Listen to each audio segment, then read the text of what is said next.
Good evening, my dear friends and young people. Tonight we're going to consider an extraordinary nation, the nation of Israel. We're going to think about their history. We're going to think about the persecutions that have taken place through the ages of the Jewish people. We're going to think about their survival against all odds. And ultimately, we're going to come to an understanding that the nation of Israel is intrinsically tied up with the character and the being of God. And not only that, God has set forth through his word a message of how being associated with the nation of Israel can bring about salvation for you and for I. And it looks forward to a time when this world will be a world of peace and of righteousness and of justice, and a time when war and famine will be no more. So this evening, we're going to go on an extraordinary journey. We're going to think about current events, and the nation of Israel, and the things that are happening to them now and that have happened in the last year or so. We're going to step back 4,000 years to look at the origins of the nation of Israel and their founding father, Abraham. We're going to look at Bible prophecy. First of all, we're going to think about Bible prophecy that has already been fulfilled. Messages from God that were written hundreds, nay, on thousands of years ago about the nation of Israel that has been fulfilled in the lifetime of some of the members of the audience here. And then we're going to look forward and say, well, what other prophecies are there about the nation of Israel that have not yet been fulfilled? What do they tell us? What is the future for the nation of Israel? And what is the future for you and I? So October the 7th last year was an extraordinary day, wasn't it? A day of great calamity for the nation of Israel. Since it had been a modern nation established in 1948, they had never seen a day like that. In fact, in Israel's troubled history, they had to go back to the Holocaust of the Second World War to find a day where more Jewish people were slaughtered. Those terrible events brought forth the modern conflicts that we have in the nation of Israel at this time.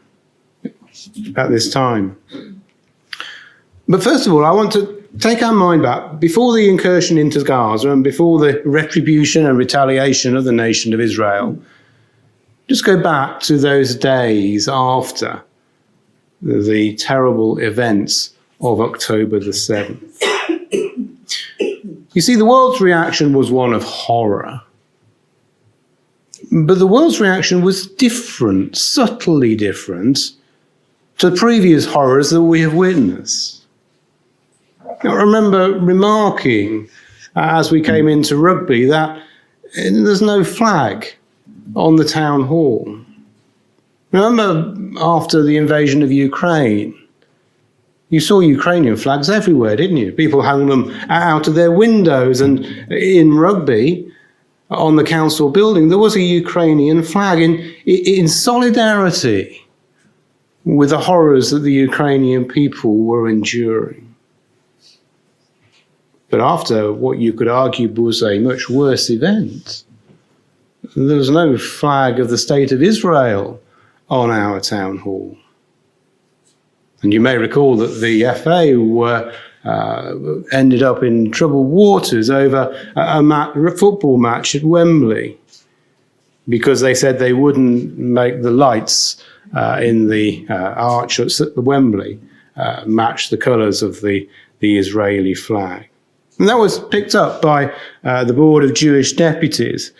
And they said, after the Bataclan massacre in 2015 in Paris, where 90 people were murdered at a Paris nightclub, Marseillaise was played at every Premier League stadium the following weekend. When hundreds of innocent Israelis were murdered, raped and kidnapped in a coordinated terrorist campaign, unequalled since 9/11, the FA's response was to remember the victims of the conflicts of Israel and Palestine. And the Wembley arches were not illuminated in red and white.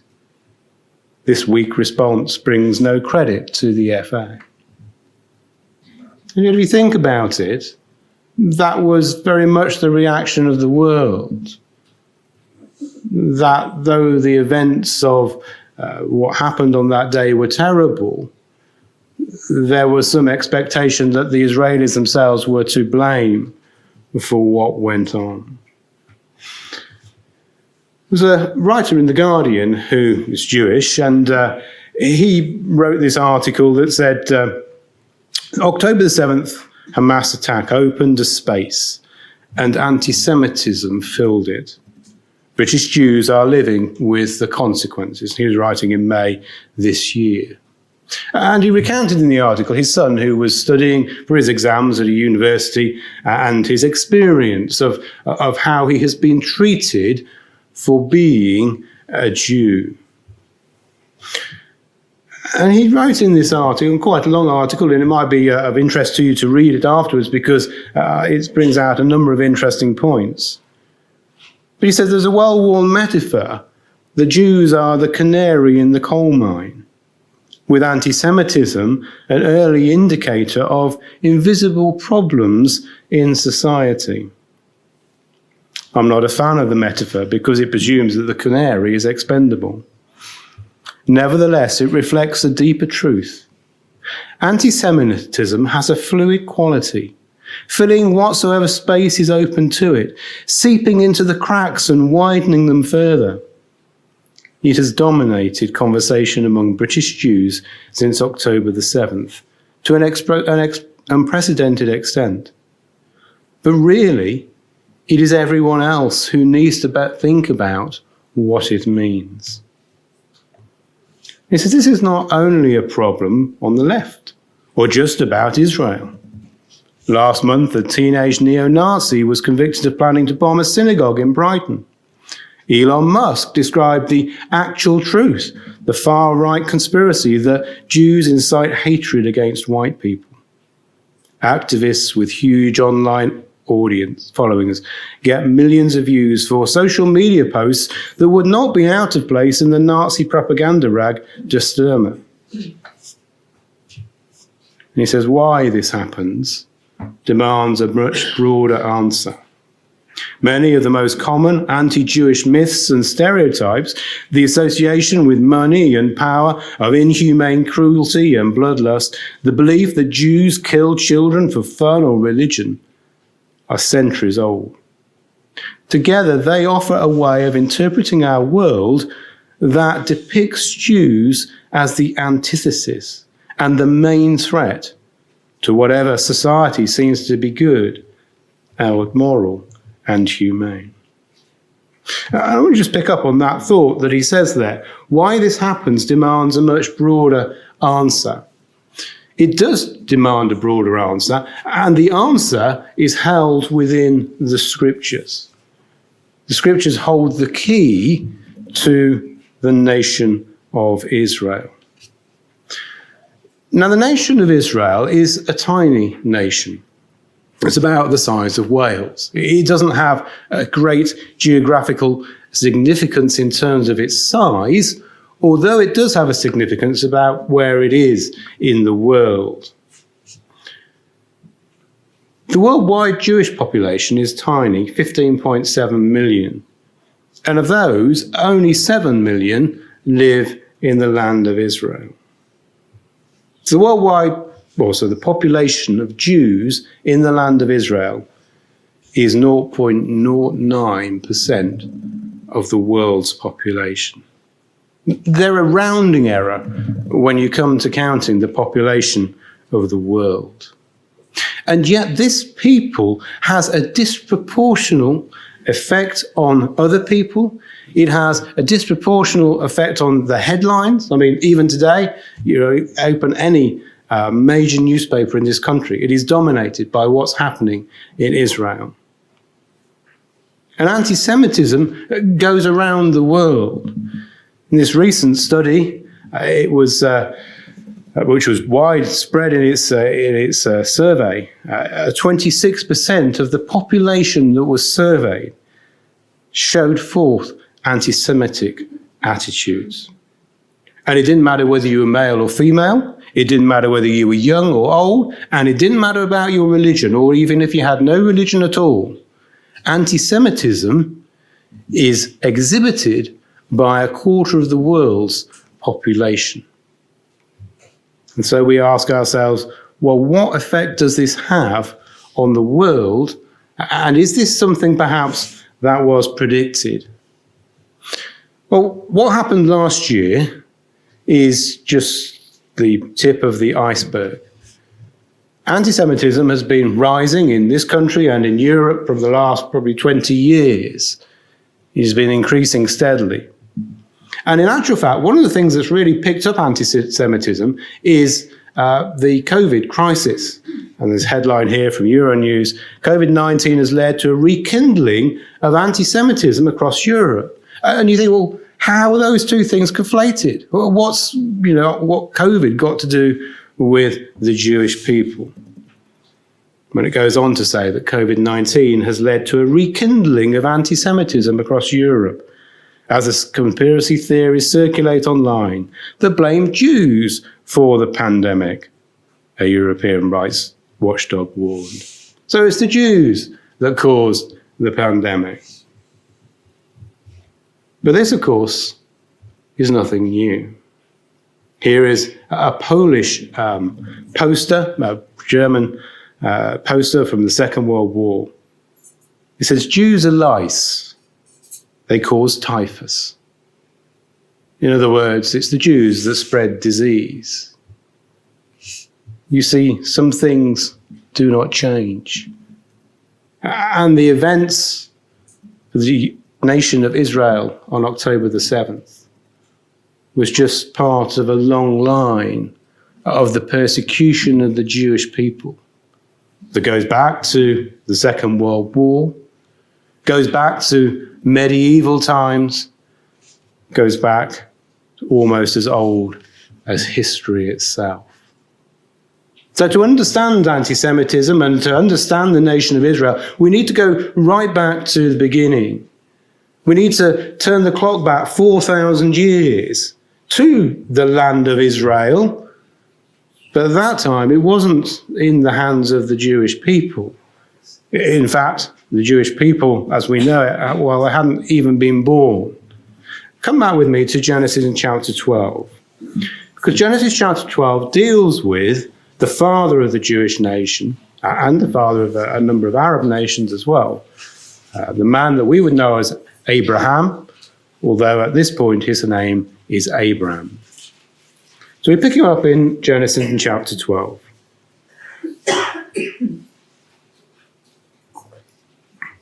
I'm reading from verse 1. "Now the Lord said unto Abram, Get thee out of thy country, and from thy kindred, and from thy father's house, unto a land that I will show thee.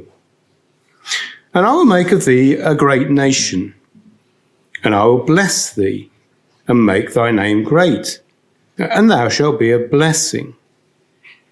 And I will bless them that bless thee, and curse him that curseth thee. And in thee shall all the families of the earth be blessed." Now, if you look at verse 2, well, that seems quite ordinary, doesn't it, in terms of, well, that's a logical thing that God's saying to Abraham. Well, if you do as I say, I'm going to bless you, and you're going to get a big family, and you're going to have a nation come from you, and you're going to be prosperous. That's the sort of thing that lots of dynasties aspire to, and lots of dynasties achieve. Power and wealth and a people that come from them. But verse 3 is absolutely extraordinary, isn't it? Just think about what it's saying. "I will bless them that bless thee." and curse him that curses thee. In other words, if you involve yourself with the Jewish people, you're involving yourself with the Lord God, and he's either going to bless you or curse you, depending on how you deal with the Jewish people or with the nation of Israel. So this isn't just about a blessing for Abraham and the descendants that come from him. This is about how that nation interacts with and affects the rest of the world. And isn't that interesting? Because what did that journalist in The Guardian write? That how you treat the Jewish people is a bellwether, the canary in the mine of how good your society is. If you start persecuting the Jew, then there's something wrong with your society. There's an underlying cause. But the promise gets even more extraordinary, doesn't it?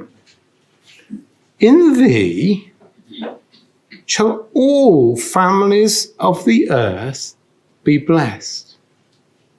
Now, we're going to see that has a future fulfillment. That hasn't happened. But what God's saying is through Abraham, everybody that lives upon this earth, every nation, every family, is going to be able to take part in a blessing because of this man that lived 4,000 years ago. Turn over with me to chapter 13, because the promise that God gives is amplified. So verse 14, the Lord said unto Abraham, after the Lot was separated from him, lift up now thine eyes, and look from the place where thou art, northward and southward and eastward and westward.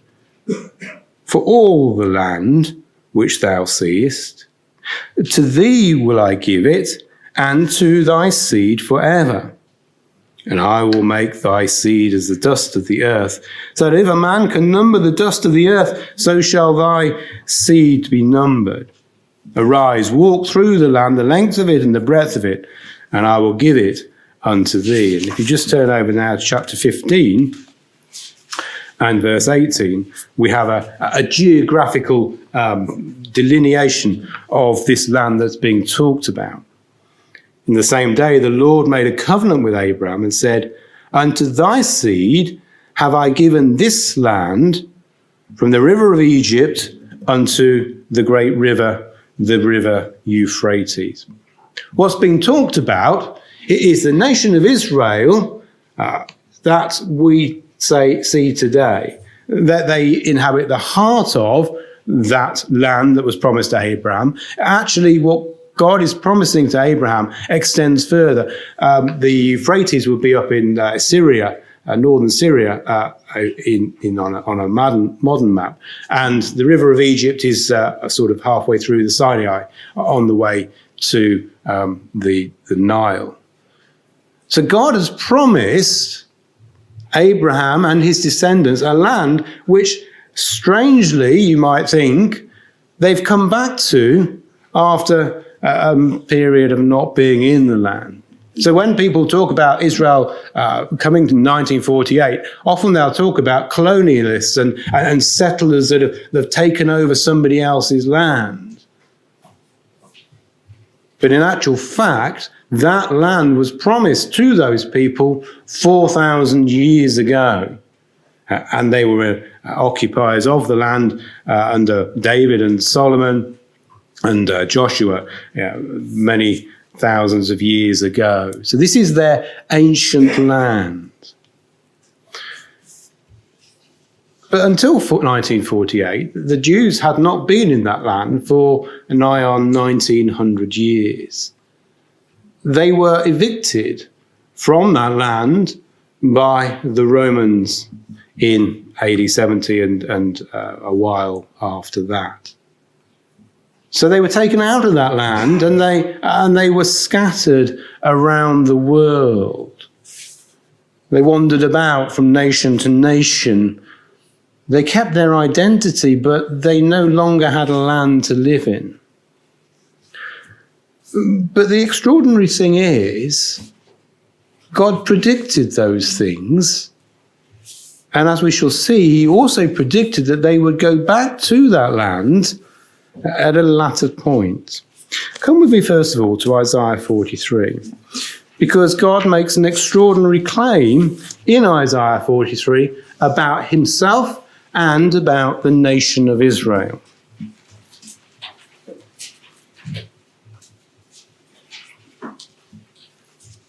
The scene that we're going to look at is like a court of law. God is saying, well, you're going to come before me, all the nations, and I'm going to present evidence to you, and we're going to have, as it were, a discussion or an argument. And you're going to present your evidence, and I'm going to present my evidence. And we'll see who has the superior evidence. So in verse 8 it says, bring forth the blind people that have eyes, and the deaf that have ears. It's poetic language. It means people that, well, you should have seen what you can't see, and you should have understood what you can't hear. So these people are willingly ignorant of something. We shall find out what in a moment. Let all the nations be gathered together, and let the people be assembled. Who among them can declare this and show us former things? Let them bring forth their witnesses, that they may be justified. So present your case, all you nations. Come to this court, as it were, and present your case that your point of view might be justified. And if you can't justify your case, well, what you've got to acknowledge is that my evidence is truth. What is God's evidence? Well, God now talks of the Jewish people. Ye are my witnesses, saith the Lord, and my servant who I have chosen, that ye may know and believe me, and understand that I am he. Before me there was no God formed, neither shall there be after me.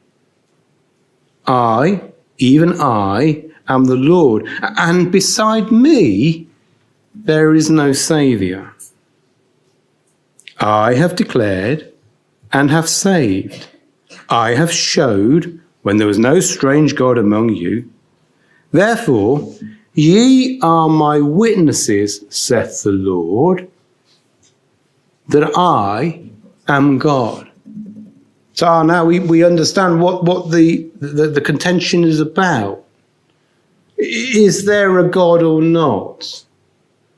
And God says, well, bring the nations, come and bring your evidence that there's no God. And I'll give you my evidence that there is a God. And what is that evidence? It is the nation of Israel. And just think about how extraordinary a claim that is. The Jewish population is a fraction of a percent of the world's population.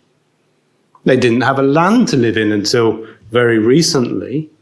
They've been scattered and wandered. You see, other nations that have been scattered from their lands are subsumed. You can go to the north of Scotland and you can find about the ancient Picts. You can't find any ancient Picts anymore. They've been subsumed into the nations. But the nation of Israel, the Jewish people, have retained their identity. Even though they were no land, they had no place to live. And not only that, that nation has been persecuted year in, year out, century in, century out. Thousands upon thousands of people have been slaughtered for being Jewish. And yet, the Jews are still here. Come with me to Deuteronomy chapter 28. Now, this is before the nation of Israel even steps foot in the land that God has promised to them. People sometimes say, well, the Bible's all about the nation of Israel, and it's basically a propaganda exercise by the nation of Israel to make themselves look good and say that God is on their side. But if you think that, you might ask yourself why. If this is a propaganda exercise for the Jewish people, they would cause these things to be written about them. Deuteronomy chapter 28 is a book of blessings and cursings. The blessings that God will give them if they obey him, and the cursings that will come upon them if they disobey him. And so in verse 15 we read, "It shall come to pass that if thou wilt not hearken to the voice of the Lord thy God, to observe to do his commandments and his statutes, which I command thee this day, that I will cause these curses to come upon thee and overtake thee. Cursed shall thou be in the city, and cursed shall thou be in the field." And the chapter then goes on in detail to describe the increasingly severe punishments for the nation of Israel if they refuse to heed the earlier punishments and go back to God. And it culminates at the end of chapter 28 with words that the Jewish nation, unfortunately, has found to have come true many times. In verse 63, "It shall come to pass that as the Lord rejoiced over you, to do you good and to multiply you, so the Lord will rejoice over you, to destroy you, and to bring you to naught. And ye shall be plucked off from the land whither thou goest to possess it. And the Lord shall scatter thee amongst all people, from one end of the earth even to the other. There thou shalt serve other gods, which neither thou nor thy fathers have known, even wood and stone. And among these nations thou shalt find no ease, neither shall the sole of thy foot have rest. But the Lord will give thee a trembling heart, and a failing of eyes, and a sorrowful mind. And thy life shall hang in doubt before thee, and thou shalt fear day and night, and thou shalt have no assurance of thy life. In the morning thou shalt say, Would God it were even. And in the even thou shalt say, Would God it were morning. For the fear of thy heart wherewith thou shalt fear, and for the sight of thine eyes which thou shalt see." My dear friends, tragically, on many, many occasions, those words have come true. And the descendants of Abraham have suffered terribly persecution at the hands of their oppressors. You see, you can go all the way back to probably the Persian Empire to find the first attempt to annihilate the Jewish people, to completely cleanse the earth of this nation. And over time, if they haven't been persecuted, they've often been restricted in what they can do.